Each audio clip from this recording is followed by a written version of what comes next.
That was a small part of Guitar Rag by Chet Atkins.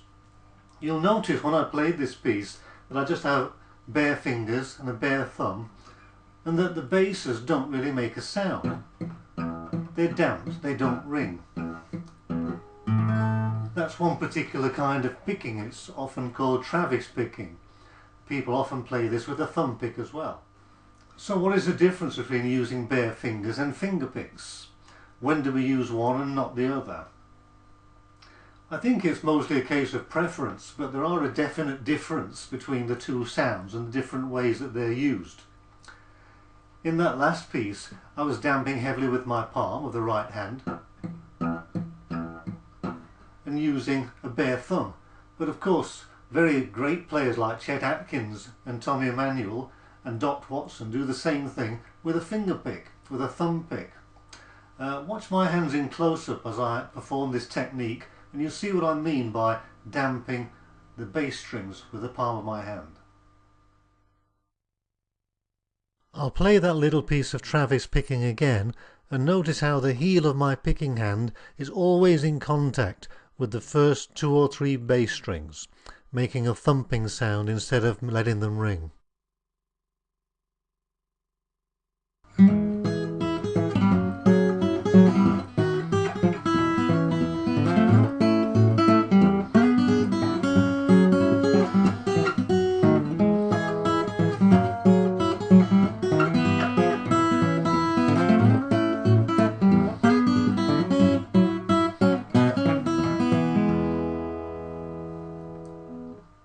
If we separate out the alternating bass, we can hear that characteristic chunk chunk chunk, the muted bass sounds of the Travis picking style.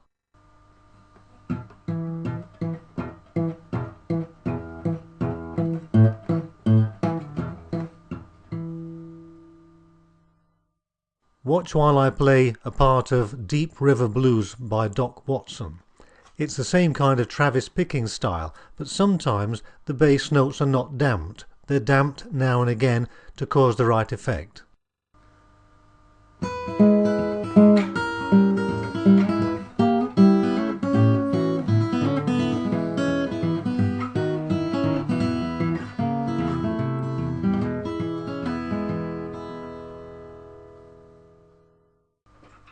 Now, thumb pick is a natural amplifier.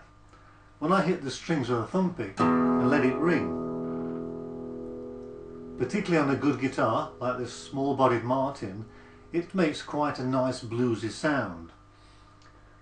When this is joined by the finger pick that I use, which is a steel finger pick, then it makes quite an impressive sound.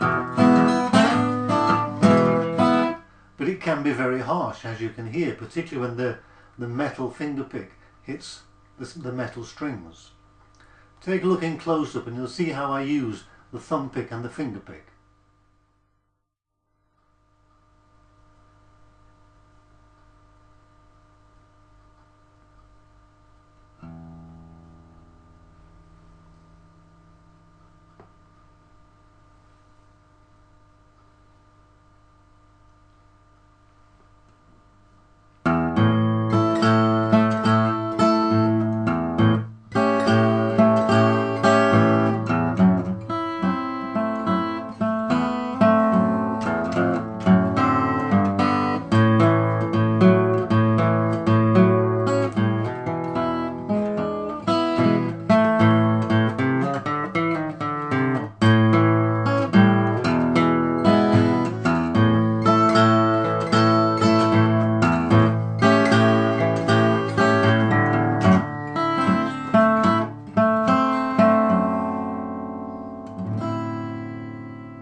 The last clip showed how I used a thumb pick and a finger pick to play a blues in A.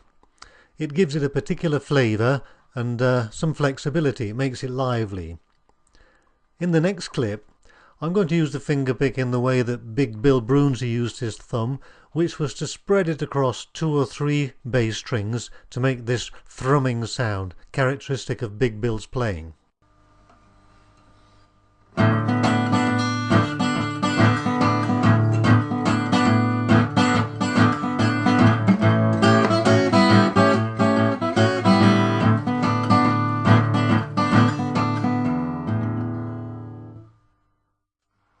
is a little piece of a song by Leroy Carr called How Long Blues, and this is a great example of how I can use the finger pick and the thumb pick to different effects to create a nice sound.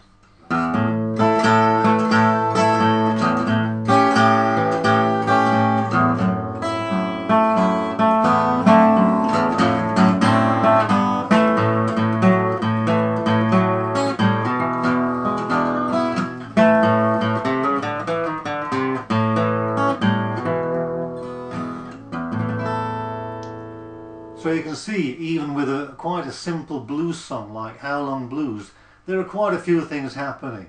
For example, the basses, I'm stumbling the basses with my thumb pick. So instead of just hitting, I'm stumbling from the bass E,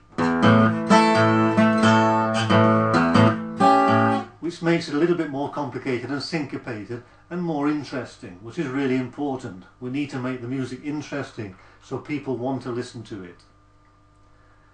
The other thing is that with my steel finger pick, often I don't just hit one note. You'll see when I start to play this song, the finger pick moves across 2 or 3 treble strings.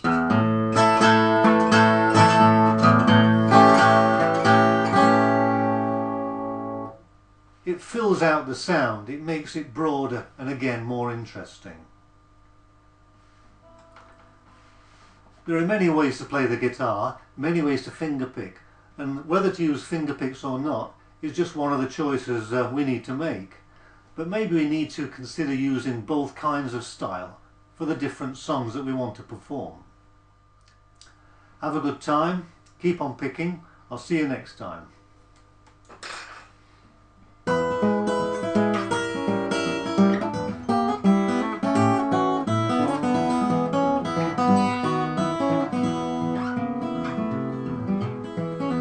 Let it rain, let it pour, let the rain come down some more, and I got them deep river blues. Let the rain come on down now, let the winds just hit the ground.